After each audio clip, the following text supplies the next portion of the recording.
happening. So this is back on the table, and the reason why is why I like to test it before I send it out. Motor runs great. There appears to be no leaks. There might have been a little remnants of a drip because of the excess oil that was still on the bottom end of the tine gear or housing. But when went over to try it out, the tines will turn and the transmission itself seems sound, but I think these belts are worn. That became pretty apparent to me when I saw this. You see the pretty hefty difference there? That's not necessarily supposed to be flat with that, but it's definitely, let's see here if I can find something to point. I don't know, we'll take this bent screwdriver. This is in general supposed to be in the same height as that. I mean, fine tune it. But when I see this, it's almost always they're putting more tension on the belt because it's not gripping very well. Now these have both a belt and this disc. Disc is also kind of rough, but talked to the person that actually owns this, and they said as long as the wheels will go in reverse, I don't care too much about the tines. In fact, I'd prefer the tines if it was in the dirt not to do anything. So the wheels do go in reverse, no problems. That disc is not a problem. I'm not going to worry too much about that. But what we do have to do is we do have to take that off, because we happen to have two belts. Now, I've seen videos of people being able to take these off without having to remove that disc. I'm going to attempt that and bring you back, but if not, then we'll have to do it the hard way. The first step I was going to do is I want to put the engine all the way down. Basically this just lifts the engine up and lowers it. So when it's going up, it's in drive and it's in forward. When it is down, that's the reverse, and it will go in reverse. That's where this meets right here, and then spins it well. To make it easier on myself, I wanted to put that down as far as I could. As you can tell now, I've spent like a whole 2 seconds, and I got it pretty loose. That's good. What I did notice though was this. Look how unsafe that is.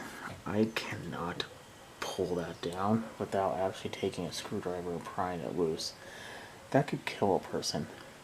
If you were rototilling, then you pulled up on this lever and then it got locked in there, you would have to shut off the engine in order for it to stop. It will be locked in there, and the time's going, could run you over, seriously injure yourself, or even more.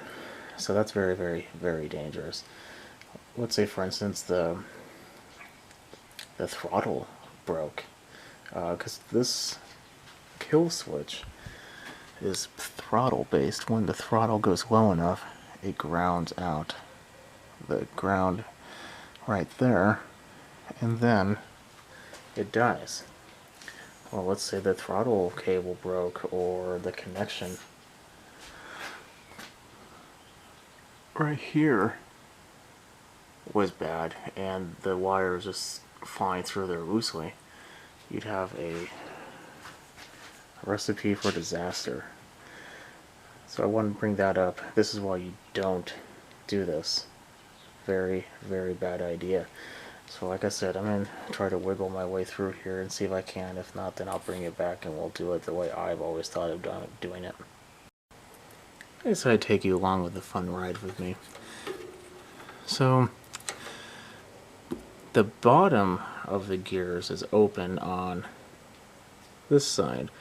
The top of this is obviously open on the other side. So what we're gonna have to do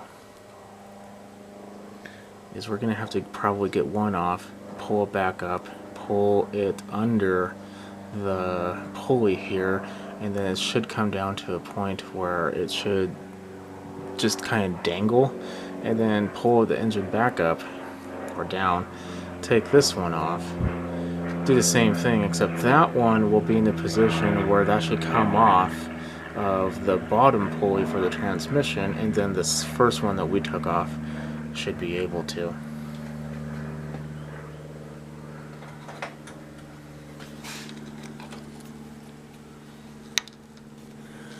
I mean, I guess I could potentially just cut it too, but I'd prefer not to, because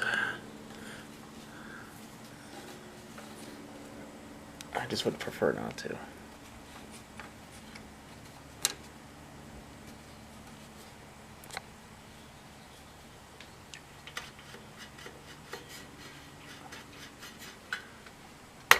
Disconnecting the plug, just in case.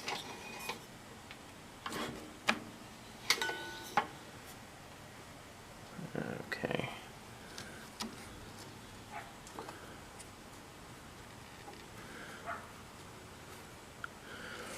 What exactly am I getting caught up on here?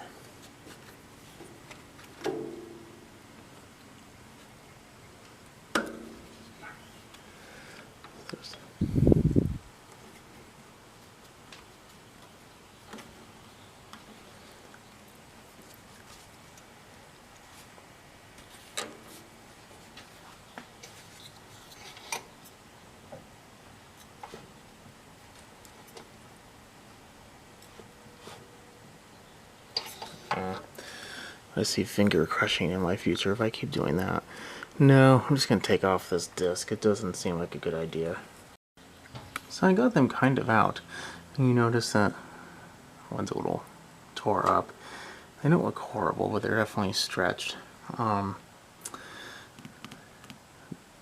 that we have at this point, the other side that's actually open here, I said the bottom before, but to clarify, on this side is open on top, this side's open down here. I just took them off from the bottom, pulled them through. Now that actually is a lot easier than having to remove everything. So now that we have it at this point, I'm going to jack it up so we can clear everything, and then we should be able to put the other ones in pretty easily. These belts are definitely a lot stiffer, and while I couldn't really see too many cracks to begin with, when kind of pulling in different locations, I'm noticing a whole lot more, and especially on this one. In comparison, these are nice and flexible and pretty good. So I'm going to clean up the pulleys a little bit, and then we'll just put them on exactly the same way we took the other ones off, except just in reverse. I don't want to say it's unfortunate, but I was not able to find these locally whatsoever.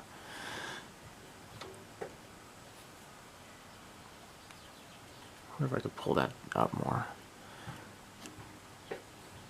So I did have to purchase these online. Well, yes, I purchase a lot of my parts online, don't get me wrong. Belts are just one of those things that, I don't know, I like to buy locally. Even just because it's easier, I don't have to wait. And it's a belt. I mean, come on.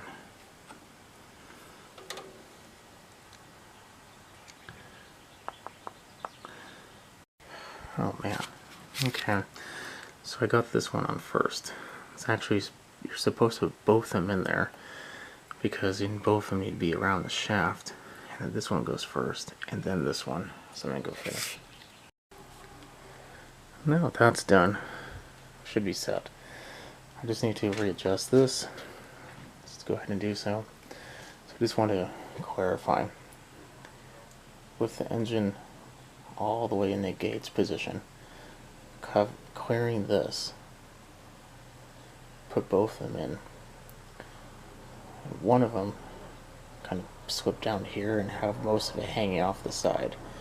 The other one, you're going to have to snake down the bottom, get it on this first one, and then put it on the second one.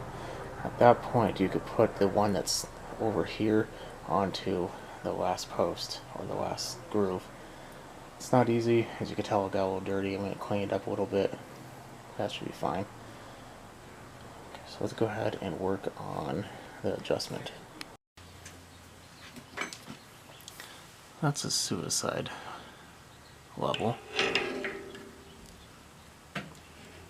There we go.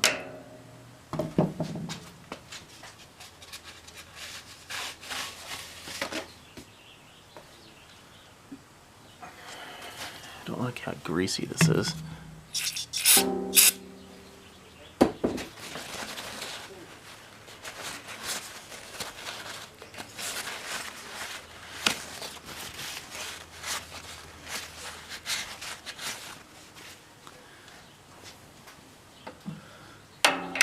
Now we take a 9/16.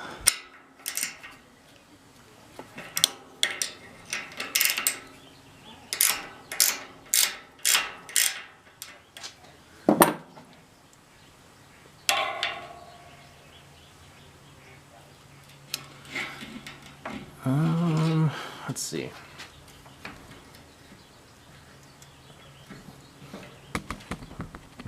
Whoa.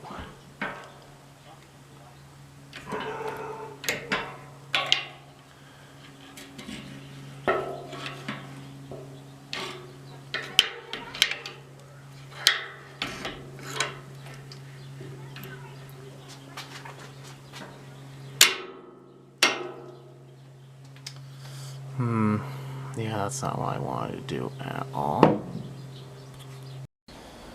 Okay, finally done. Put it back on. It wasn't easy. Now I'm just going to clean everything up, and that should be set.